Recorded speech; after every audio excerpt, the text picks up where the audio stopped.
Namo tassa bhagavato arahato samma sambuddhassa. Namo tassa bhagavato arahato samma sambuddhassa. Namo tassa bhagavato arahato samma sambuddhassa. Buddhaṃ saranang gacchāmi, Dhammāṃ saranang gacchāmi, Sanghaṃ saranang gacchāmi. Tatiyampi Buddhaṃ saranang gacchāmi, Tatiyampi Dhammāṃ saranang gacchāmi, Tatiyampi Sanghaṃ saranang gacchāmi. Tatiyampi Buddhaṃ saranang gacchāmi, Tatiyampi Dhammāṃ saranang gacchāmi, Tatiyampi Sanghaṃ saranang gacchāmi. So hello everybody, and welcome to Tuesday meditation class. So kind of interesting there, it's kind of a chanting here right at the beginning of the class, and just totally, my voice just kind of disappeared, totally lost my voice. I had no clue where it went. It just kind of went away. And no choice. Everybody's here, so you just kind of keep on chanting and hope for the best. And I think everybody must have chanted this many times because people were able to carry on quite well. So it's kind of interesting. In Thai, they have this word called I know very little Thai. But they have a kind of this phrase called pwa chai dai. And pwa chai dai means like dai means do. And I think pwa chai means like good enough, That's like good enough to do, So, in other words, kind of what they also have this phrase called pwadi. Pwadi means like just right. Everything is like just rightly balanced. So it kind of has this kind of image, almost that phrase pwadi has this image of this kind of like this pendulum that's kind of perfectly aligned. It's just balanced right in the middle. Everything it has the right balance of factors. And this kind of other phrase pwa chai dai kind of has this image of maybe like a old jalopy kind of a old car, and you turn it on and it kind of sputters, and maybe spits out like smoke or whatever it might be. But it's kind of good enough, to get you down the road and get you to your destination. And the interesting thing about coming to practice meditation is kind of Thai, like Sinhalese, I imagine, has a good Dhamma vocabulary. You've kind of seen that some of these countries where Buddhism's been around for a while, they have very good phrases to describe the Dhamma. And so these are actually kind of terms that get used a lot in meditation, kind of used a lot in the practice of training our mind. On the one hand, obviously, we want to have everything just right. This doesn't mean like a just right external, temperature, kind of just right vegan food, just right, super comfortable reclining chair, and the lights dim just right with kind of the sound of birds and the ocean in the background. You don't need that to meditate. That's not what pwa di means. When we have a pwa di in our meditation, it means that there's the correct balance of factors to eliminate particular unwholesome qualities, to cause particular wholesome qualities to grow. This is one of the things we learn when we try to train our mind. Kind of various things come up. We want to stop bad things from coming up in our mind. It's kind of this training process. We want to encourage good things to grow. And often kind of emphasize that point that it's not always the same way every time. It's kind of there's, I think it was in a book I read by Ajahn Brahm, he gives this metaphor of baking a cake. So, if you would bake a cake, anybody's ever done baking, okay, if you want that cake to rise, you don't want it to just be like totally flat, then you have to have the right balance of yeast. You have to have the right balance of various things for the cake to rise up, for it to bake properly. And so this is the image of po chai dai. It's kind of where po di. This is the image of po di, just like having it just right, just the right balance of factors. Is my breath heavy enough? Is it too light? Is my mind flying away. Maybe I should make my breath more heavy. Maybe I should make it more coarse. It's kind of very much easier to stay with, you know. Or is it too coarse? You know, is my body getting restless? Maybe I should make my breath lighter. Maybe I should try to make it more calm. Am I falling asleep? Maybe I should make my breath very strong. So in each of these kind of cases, there's a just right. There's a kind of pwadi. There's this, there's this kind of balancing point that's appropriate for eliminating a particular unwholesome quality. There's the kind of right balance for baking a cake. Right balance for getting the cake to rise. But interestingly enough, in that same book, he was talking about baking cakes, and he said, you can imagine somebody who's got kind of, all the perfect ingredients for a cake, and you got somebody else who, they've got kind of maybe like bad, not super good flour. They got kind of, maybe not so good sugar, and, they don't have the best icing. So who makes the best cake? Well, that all depends on what a person does with the ingredients. So in other words, there's also this element of po chai dai. It's kind of good enough to do, good enough to go ahead with in our meditation practice and training our minds. In other words, everything doesn't have to be perfect before we wait to meditate, before we wait to train our mind in wholesome quality. This is always kind of the right time. That's one aspect of it. Another aspect of it is that whenever somebody goes to learn a skill, that skill is going to involve making mistakes. It's kind of interesting. There's been a couple people I know who've learned like many languages. Kind of actually, sometimes, I don't think you mind me mentioning his name in a talk, kind of Bhante Sranapala knows kind of many languages, can give, I've seen him give Dhamma talks in maybe like 3 languages, I think. He might know more. He knows many languages. And the sense that I've gotten when I've seen people who know many languages and can give talks in many languages is that they're not afraid of making mistakes. They're not afraid to sit in front of a whole bunch of people and say something totally wrong. I just meant to say that in Sinhalese, but it was the total opposite phrase that I said. People are smiling or whatever, that's okay. Or whatever, Next time you give a talk, you just don't repeat that same phrase. Just keep doing it. And people who master languages, people who are able to give Dhamma talks in 4 or 5 languages, this is my feeling, is that this is how they do it. And basically they just keep using the language. Now on the other hand, I've also met people who have gone to, say, like school for English for many years, or for whatever language for many years, and they're not fluent in that language, even after many, many years. And when you notice their attitudes to using the language, there's a lot of fear of being criticized, a lot of fear of making mistakes in their use of the language. They're afraid people are going to say, you don't have the right accent, you didn't use the right turn of phrase, you didn't say that in the right order. In Britain we say it this way, by the way, In Canada, you're in Canada, now you better use the right, some people are like that, don't bump across them so much anymore. But in any event, if a person has this attitude, even studying a language for many, many years, they don't master that language. It's kind of too afraid to use it, too afraid to go out and make mistakes. This is the second aspect of things being good enough to do. Just good enough, po chai dai, move along, good enough.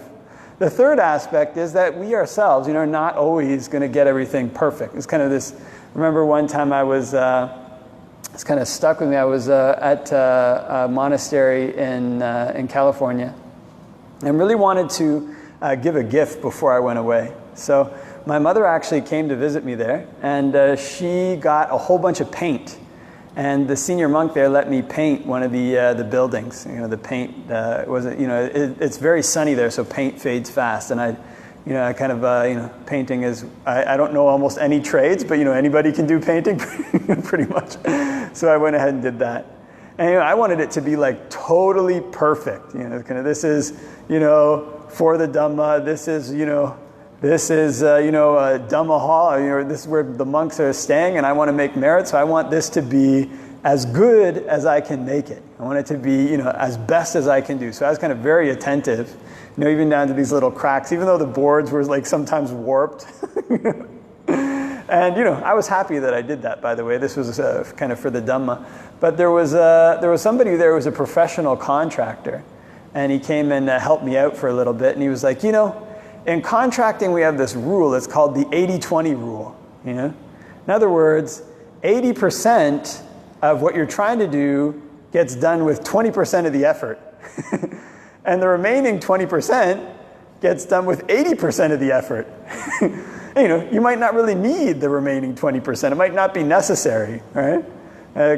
So, in this case, I wanted to do that. I wanted this to be like totally perfect. So I was happy to, not perfect, but as good as I could make it because it was a gift. And so I was happy to put in the extra, 80%, extra hours to like try to knock out all these little tiny, crevices, get the paint in those tiny crevices. But the interesting thing is that going through life is actually not the case that it's always beneficial to try to score the extra 20%. Sometimes in trying to get this extra 20 with the 80% effort, the whole thing collapses. Whatever we're trying to do just kind of totally might fall apart just because we want this extra 20%. And it's the same thing with our meditation practice. It also has to be, to a certain extent, this attitude of, well, it's good enough. Oh, well, I'm not in the fourth jhana right now. Good enough, Oh, well, I don't have psychic powers. I can't walk through walls. It's good enough for now, Good enough, What I've got right here is good enough to go forward with. It's good enough for me to practice. It's good enough to me to move along with. This is the interesting thing about baking these kind of cakes. When I first went to this monastery where I ordained, the head monk there, all the monks who went there, by the way, had to start in the kitchen. You don't ordain as a monk right away. You have to spend a year as a layman, then another year as a samanera, and then you can ordain. And for your first year as a layman, you're in the kitchen all the time. That's your job. You have to always be cooking. I think they do it that way. It's wise because Westerners who don't have any Buddhist background, they don't know anything about being a Buddhist, like, the how to be a good lay Buddhist. So you have to first learn how to become a lay person, and then before they let you become a monk. But in any event, the head monk there, when I was in the kitchen, he made this kind of rule that you couldn't buy any food. Everybody had to bring the food. So the monks there didn't have, but like the steward of the kitchen, the monastery steward couldn't go out and buy food. They couldn't purchase food. All the food that came into the monastery had to be donated. So what this meant, if you were the person in the kitchen, was you had all these kind of like random like ingredients. And I remember this one time I wanted to make pizza. Decided I wanted to whip up a bit of pizza. So they had this book, The Joy of Cooking. And we had flour, we had all these different ingredients. And so I got all the ingredients out and I was, mixing them up or whatever. And then I realized, I don't have any yeast. You need yeast to make dough rise. Otherwise it just turns into a brick. You can't make a pizza. Well, maybe you can make a thin crust pizza. I don't know. That didn't have a recipe. But in any event, what we did have was Marmite. It's kind of like English... I don't know what else to say about that. You develop a taste for it, If you keep eating it, you might start to like it. But at first, it's like this yeast, salty, beef bouillon yeast mix that you put into hot water and drink. And anyways, I was thinking to myself, not to insult Marmite, that was my first impression of it, but later I started drinking it a lot. But in any event, thought, well, we've got this Marmite here. I'll just mix it up. And I didn't even know what yeast looked like, so I just went ahead and mixed it. And the pizza rose, with the Marmite. It's funny. So they got to eat pizza. But I think actually that same day, I tried, maybe it was the same day or another one, I tried cooking 2 pizzas in the oven at the same time. And so I turned it on like max, but it wasn't enough power. So I took the pizzas out and they looked good, but then when they went to bite into them, the dough was, it was kind of like not cooked. I was sitting there like, oh no. But in any event, when you do things like this, you learn a lot about the principles behind cooking things. You learn a lot intuitively about the chemistry. So from these kind of various experiences, I actually learned I learned about making pizza, not necessarily by the recipe. There's principles that go into the making of pizza. That thing about the two parts of the oven was not in Joy of Cooking, by the way. It just said, set your oven to this. But I had to learn that. People kind of bite into the dough and you can see the string coming from. Then you start to think to yourself, okay, I'm not going to repeat this same mistake. And you also learn for yourself that there are ways when everything is blocked to move forward. Might not be ways that are perfect, but there are ways that are good enough. So in other words, this kind of experience, learning to be in the kitchen as a kind of a young monk, there's kind of a lot of, the Buddha doesn't recommend cooking for monks, but there's a lot of principles that you can learn about the Dhamma, about meditation practice in the kitchen. In other words, sometimes we don't always have the right ingredients. It's just not going to be perfect all the time. Sometimes everybody's here, and you go to sit down and do chanting, and your voice just disappears. Like, well, what are you going to do? Not like this is a terrible thing or anything like that, or some heroic example. But, you just keep going. It's like, what's the worst that can happen, really? And everybody leaves because your chanting isn't great. Or if you have some problem in your meditation, you've been meditating for a while and it doesn't feel like you're moving forward, or, things are not they're progressing a bit, but not fast enough, then we have to evaluate, Is this a problem with the ingredients? Is it something that I can make just right? Is there a way that I can change the mix of what I'm doing when I'm meditating to make it just right? Is there a way that I can change the mix of what I'm doing in the day to make all the ingredients just right? What am I doing in my day? For some pizzas, for some cakes, you've got to let that be you've got to let the dough sit after you mix it with yeast. You can't just throw it in the oven right away. The same way, meditation might be a bit like cooking that in the oven. But there's the whole rest of our day, the whole rest of our life outside of when we sit down. How are we letting that dough sit? How is the dough at that time? Is there any way we can change the ingredients when we're not meditating? And does that have an effect when we sit down to try to calm our mind? Learn a lot about the principles of training the mind here. And then, of course, it's not always just right. Sometimes we can't make it just right. There was, even as a monk, or whatever, might be trying to do something. You might be going really, really well. Meditation's going well, not getting angry about anything at all. And then all of a sudden, something minor happens, and this overwhelming feeling of anger comes up, even though it hasn't come up for a while. And then a person can kind of beat themselves up. Well, wait a minute, I've been, meditating all this time. I thought I was progressing, and here I have the same defilement come up that's like, it seems much stronger than it was before. And I can't continue on, like say if you're in a situation, you previously were able to restrain yourself around some annoying family member or annoying coworker or whatever it might be, but now just this annoyance is so strong that can't seem to restrain it.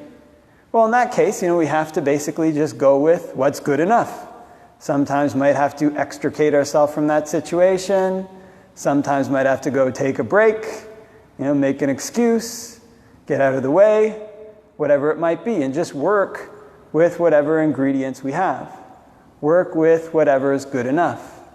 Because both these things actually come together in a way that's quite interesting. You often find this when you go to practice the Buddha's teachings. There was a famous teacher named Ajahn Chah. And one of the things that you find when you stay with these kind of very famous meditation masters is that eventually you got to hear them say things that were contradictory. On one hand, they say, okay, do this, and then another time say, okay, do that. And they're the opposite things. And so Ajahn Chah gave a kind of metaphor for this. He said, it's almost like if somebody was walking down a road and there were ditches on either side of the road. And, if somebody's going to the right side, falling into the ditch on the right, you say, go left. If somebody's going into the left side, falling into the ditch, you say, go right. In other words, so they stay on the road. And in the same way, these kind of two principles, these two elements of our practice, these two elements of training our mind, they come together. There's times that are appropriate for each. There's times that's appropriate that things are just good enough. Just go forward with whatever's there. Whatever ingredients are there, we bake the cake and hope that it turns out well. There's other times when good enough is a mistake. If you have a whole lot of really good ingredients for your cake, if you have a very important function, then you want to use the very best ingredients you have to bake the best cake possible. So in other words, there's times when this approach of making things just right is appropriate.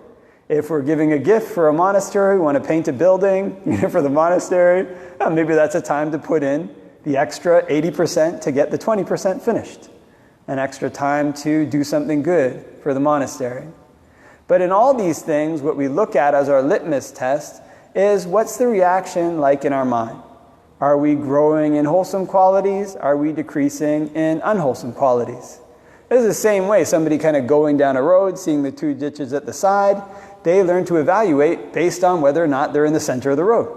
It's not based on a principle like I'm always going to do things, things are always going to be totally perfect in my meditation. Or it's not based on a principle like things are just good enough, they're always good enough in my meditation. The principle that guides us is always, are we increasing in wholesome qualities? Are we decreasing in unwholesome qualities? And it's this principle that's like somebody who has their eyes fixed on the road, who knows where the center is, so they know. If they're going too far to the right, move left. If they're going too far to the left, move right. And it's for this reason that when we read the suttas, when we see the Buddha's teachings, it's not like a step-by-step manual. Sometimes there's principles that are opposite that he teaches. Sometimes in one portion, I'll say, do this. In another portion, it'll be like, do this. And it's all for the sake of training our mind.